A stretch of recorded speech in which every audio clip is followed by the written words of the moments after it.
এটি হলো সেই বটতলা যেখানে বাংলাদেশের প্রথম জাতীয় পতাকা উত্তোলন করা হয়। আর ব্রিটিশদের হাতের কাজ এত অসাধারণ ছিল, এটা করা কত বছর আগে, আজ থেকে কমসে কম 120 বছর আগে করা। এটা বাংলাদেশের জন্মটার সূত্রপাত হয়তোবা এখান থেকে হয়েছিল। এই মধুর ক্যান্টিনের আড্ডায় বসে সূচনা হয়েছে মুক্তিযুদ্ধের পরিকল্পনা, হয়তোবা সূচনা হয়েছে জুলাই আন্দোলন। আর আপনাদের চিরপরিচিত সেই স্থান রাজু ভাস্কর্য।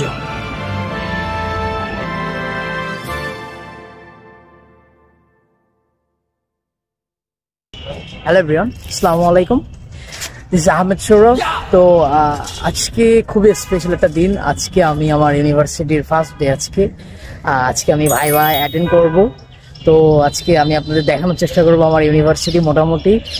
So this video would be so exciting and very special for me. Thank you very much. কী ভাবছেন শুরু হচ্ছে না কেন? হবে হবে। আমরা এখন আছি আপনাদের খুবই পরিচিত অপরাজয় বাংলার সামনে। এটি তৈরি করা হয় 1973 সালে। 1971 সালের মুক্তিযুদ্ধে অংশগ্রহণকারী ঢাকা বিশ্ববিদ্যালয়ের শিক্ষার্থীদের স্মৃতিতে, এবং এটি হচ্ছে কলা ভবনের সামনের অংশ। এবং আমি আপনাদের যে জায়গাটি এখন দেখাবো এটি বাংলাদেশের খুবই গুরুত্বপূর্ণ একটি জায়গা। এটি হলো সেই বটতলা যেখানে বাংলাদেশের প্রথম জাতীয় পতাকা উত্তোলন করা হয়। 1971 সালের 2 মার্চ এখানে বাংলাদেশের প্রথম জাতীয় পতাকা উত্তোলন করা হয়। এই জায়গাগুলো আসলে হিস্টোরিক্যাল এবং বাংলাদেশের সূত্রপাতটা হয়েছিল এই জায়গাগুলো থেকে। সো এভরিওয়ান, আমি এখন আপনাদের দেখানোর চেষ্টা করব বিখ্যাত মধুর ক্যান্টিন এবং কলা ভবন। তো চলুন দেখা যাক। আমরা এখন আছি বিখ্যাত কলা ভবনের সামনে। এই কলা ভবন কোনো সাধারণ ভবন নয়, এই কলা ভবন বাংলাদেশ গঠনের নীরব সাক্ষী। এই কলা ভবনের সামনেই বাংলাদেশের প্রথম পতাকার উত্তোলন করা হয়। এছাড়াও বাংলাদেশের বিখ্যাত ব্যক্তিবর্গ, বাংলাদেশের প্রথম প্রধানমন্ত্রী তাজউদ্দিন আহমেদ, বঙ্গবন্ধু শেখ মুজিবুর রহমান, শামসুর রহমান, হুমায়ুন আজাদ সহ বাংলাদেশের বহু বিখ্যাত ব্যক্তিবর্গ এই কলা ভবনের ছাত্র ছিলেন।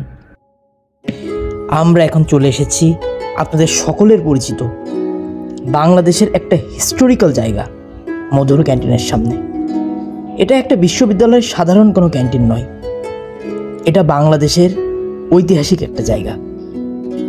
1952 সালের ভাষা আন্দোলন, 1969-এর গণ অভ্যুত্থান, 1971 সালের মুক্তিযুদ্ধ, প্রতিটা গুরুত্বপূর্ণ সময়ে এই মধুর ক্যান্টিনে বসে ঢাকা বিশ্ববিদ্যালয়ের শিক্ষার্থীরা লিখেছেন দেশের ইতিহাস।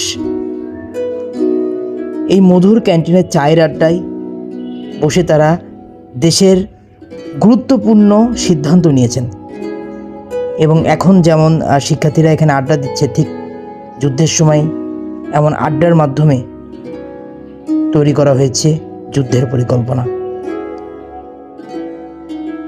1971 সালের 25শে মার্চ রাতে এই মধুর ক্যান্টিনের বিখ্যাত মধুদাকে পাকিস্তান হানাদার বাহিনী ছাত্রদের বিভিন্নভাবে সাহায্য করার জন্য অপারেশন সার্চলাইট চলাকালীন তার নিজ বাসভবন হতে হত্যা করে।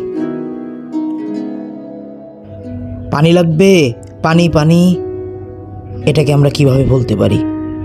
24শে জুলাই আন্দোলনে শহীদ মুগ্ধের স্মরণে ঢাকা বিশ্ববিদ্যালয়ের ডাকসুর পাশে তৈরি করা হয়েছে এই প্রদর্শনী। ডাকসু প্রতিষ্ঠিত হয় 1922। বাংলাদেশের ভাষা আন্দোলন, মুক্তিযুদ্ধ, 90 স্বৈরাচার বিরোধী আন্দোলন সহ প্রতিটা আন্দোলনের শীর্ষে ছিল ডাকসু নেতারা। এখন আমরা চলে এসেছি বাংলাদেশের সবথেকে বিখ্যাত, সবথেকে পুরাতন এবং সবথেকে বড় গ্রন্থাগার ঢাকা বিশ্ববিদ্যালয় গ্রন্থাগারে। এটি কোনো সাধারণ গ্রন্থাগার নয়, এটি বাংলাদেশের সবথেকে ঐতিহাসিক গ্রন্থাগার। এবং এই গ্রন্থাগারে বসেই বাংলাদেশের বিখ্যাত কবি, সাহিত্যিক, গবেষক গবেষণা করেছেন, জ্ঞান চর্চা করেছেন, জ্ঞান আহরণ করেছেন। এই লাইব্রেরির একটা বিশেষত্ব হচ্ছে এই লাইব্রেরিতে 1818 থেকে শুরু করে বর্তমান পর্যন্ত এই বাংলা উপমহাদেশের বেশিরভাগ পত্রিকার সংগ্রহ এখানে আছে। এই ধরুন আপনি 1971 সালের কোনো একটা পত্রিকা পড়তে চাচ্ছেন, আপনি এখান থেকে পড়তে পারবেন। আবার 1948 সালে কি হয়েছিল এই উপমহাদেশে, সেটাও আপনি পত্রিকার মাধ্যমে এখান থেকে জানতে পারবেন। মূলত বাংলাদেশের ইতিহাসের লিখিত রূপ ছাপা আছে এই লাইব্রেরিতে। এখানে বসেই ছাত্ররা, শিক্ষকরা বিভিন্ন সময়ের পত্রিকা পড়েন। এটি বাংলাদেশের অন্যতম বিখ্যাত একটি জায়গা। যখনই অন্যায়ের বিরুদ্ধে প্রতিবাদের বজ্রকণ্ঠ আমাদের সামনে আসে, তখনই আমাদের চোখের সামনে ভেসে ওঠে বাংলাদেশের সবথেকে বিখ্যাত ভাস্কর্য রাজু ভাস্কর্যের কথা। এটি বাংলাদেশের মুক্তির প্রতীক। টিএসসি, আমরা তো সকলেই টিএসসির আড্ডার কথা শুনেছি, কিন্তু এই টিএসসির আড্ডা কোনো সাধারণ আড্ডা নয়। এই চায়ের কাপের আড্ডায় আলোচনা হয় বাংলাদেশের পরিস্থিতি নিয়ে। দেশের পরিস্থিতি কি, দেশের কোথায় অন্যায় হচ্ছে, এবং এই আড্ডা থেকেই সূত্রপাত ঘটে কোনো অন্যায়ের প্রতিবাদ।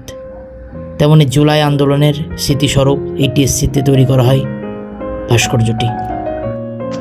আমি এখন আছি কার্জন হলের সামনে, চলেন কার্জন হলটা দেখে আসি। আমরা এখন আছি বাংলাদেশের সব থেকে সুন্দর ভবন কার্জন হলের সামনে। এটি 1904 সালে নির্মিত হয়, কিন্তু এর আনুষ্ঠানিক কার্যক্রম শুরু হয় 1905 থেকে। প্রথমে মূলত এটি ঢাকা কলেজের একটি সম্প্রসারিত রূপ হিসেবে প্রতিষ্ঠিত হয়।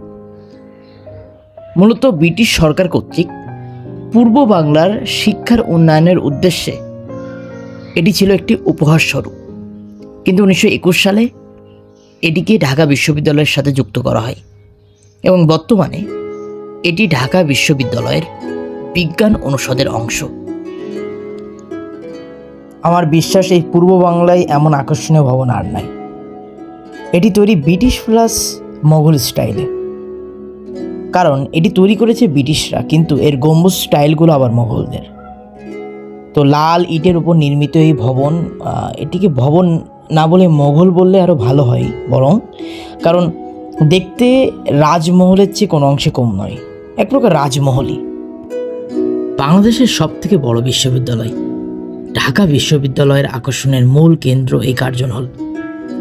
তৎকালীন ব্রিটিশ ভাইসরয় লর্ড কার্জনের নাম অনুসারে নাম দেওয়া হয় কার্জন হল। কিন্তু এই কার্জন হল শুধুমাত্র কার্জন হলই নয়, এটি বাংলাদেশের ইতিহাসের নীরব সাক্ষী। 1948 সালে যখন ভাষা আন্দোলনের সূত্রপাত হয়, তখন এই কার্জন হল ময়দানেই ভাষা আন্দোলন সম্পর্কিত বিভিন্ন সভা অনুষ্ঠিত হতো এবং বাংলাদেশের জন্মের সূত্রপাত থেকে শুরু করে বর্তমান বাংলাদেশকে নীরব চোখে দেখে যাচ্ছে এই কার্জন হল। বাংলাদেশের ইতিহাসে ঢাকা বিশ্ববিদ্যালয়ের অবদানের কথা বিবেচনা করলে আমরা বলতেই পারি ঢাকা বিশ্ববিদ্যালয় হলো বাংলাদেশ সৃষ্টির অন্যতম কারিগর। অসংখ্য ধন্যবাদ সকলকে।